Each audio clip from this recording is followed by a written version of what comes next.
साहिल के सुकून से किसे इनकार है। साहिल मतलब किनारा। साहिल के सुकून से किसे इनकार है, लेकिन समुद्र के तूफान में लड़ने का मज़ा कुछ और ही है। नमस्कार, मैं गोविंद मीणा केंद्रीय विद्यालय गुना से कक्षा 10 के important topic and question answer की इस सीरीज में हम हिस्ट्री के पहले chapter the nationalism in Europe में राष्ट्रवाद के दो टॉपिक को स्टडी करेंगे। पहला टॉपिक हमारा यूनिफिकेशन ऑफ इटली होगा और दूसरा जो टॉपिक होगा वो ब्रिटेन का यूनिफिकेशन कैसे हुआ है, वो दोनों होंगे। तो सबसे पहले हम टॉपिक के क्वेश्चन को देख लेते हैं। तो पहला जो टॉपिक है यूनिफिकेशन ऑफ इटली, उसके एकीकरण का इसमें पूछा गया है। दूसरा इसमें ब्रीफ एक्सप्लेनेशन इसमें मांगा गया है। तो क्वेश्चन के आधार पर हम टॉपिक को देख लेते हैं।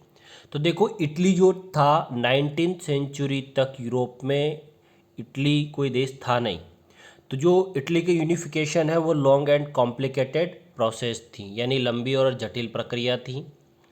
इटली जो था 7 ऑटोक्रेटिक राज्यों में विभाजित था।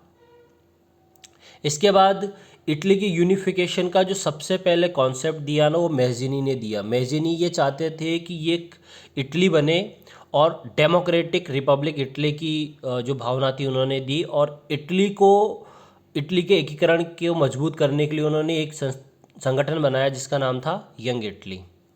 इसके बाद जो काउर जो थे, उन्होंने कूटनीतिक ढंग से यानी डिप्लोमेटिकली तरीके से जो नॉर्दर्न इटली थी उसको आज़ाद करवाया और इटली की स्थापना को आगे बढ़ाया। इसके बाद साउथ जो इटली थी उसमें गैरीबाल्डी ने अपने वॉलेंटियर्स के साथ, यानी जो सशस्त्र स्वयं सेवक थे जिन्हें रेड शर्ट आर्मी भी कहा जाता था, उसकी गैरीबाल्डी ने इन सब की मदद से साउथ इटली और जो किंगडम ऑफ टू सिसिलीज हैं उसको भी इटली में मिलवा लिया।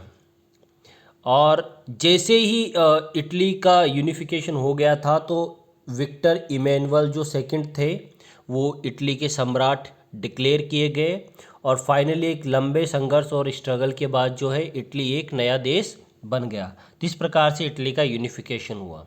सेकंड टॉपिक हमारा the strange case of Britain है।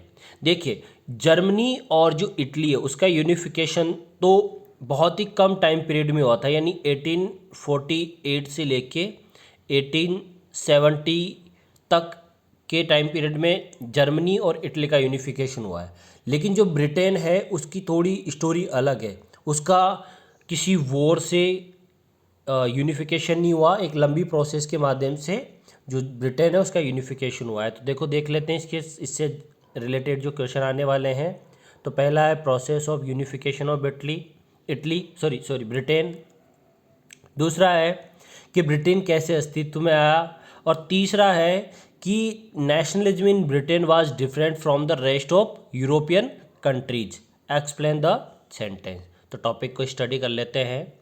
तो जो अगर हम बात करें तो 18th सेंचुरी से पहले तक कोई ब्रिटिश राष्ट्र नहीं था, यानी कोई ब्रिटिश नेशन नहीं था। ये 4 आइलैंड में बटा हुआ था। एक इंग्लिश था, एक वेल्स था, एक स्कॉट आइलैंड था और एक आयरिश था। तो इस प्रकार से 4 एथनिक ग्रुप्स में 4 आइलैंड्स में डिवाइडेड था। कोई ब्रिटेन नामक देश नहीं था। सबसे पहले इनमें जो इंग्लिश यानी जिसे जो इंग्लैंड है वो पावरफुल हुआ और ये शक्तिशाली होता गया, लगातार धनी होता गया। तो इसके बाद इसने जो इंग्लैंड था इसी की जो संसद थी, इन संसद ने ये निर्णय लिया कि जो यूनिफिकेशन है वो ब्रिटेन का होना चाहिए। तो 1707 में एक एक्ट ऑफ यूनियन आया और इंग्लैंड और स्कॉटलैंड जो हैं दोनों को मिलाकर United kingdom of great Britain का फॉर्मेशन हुआ।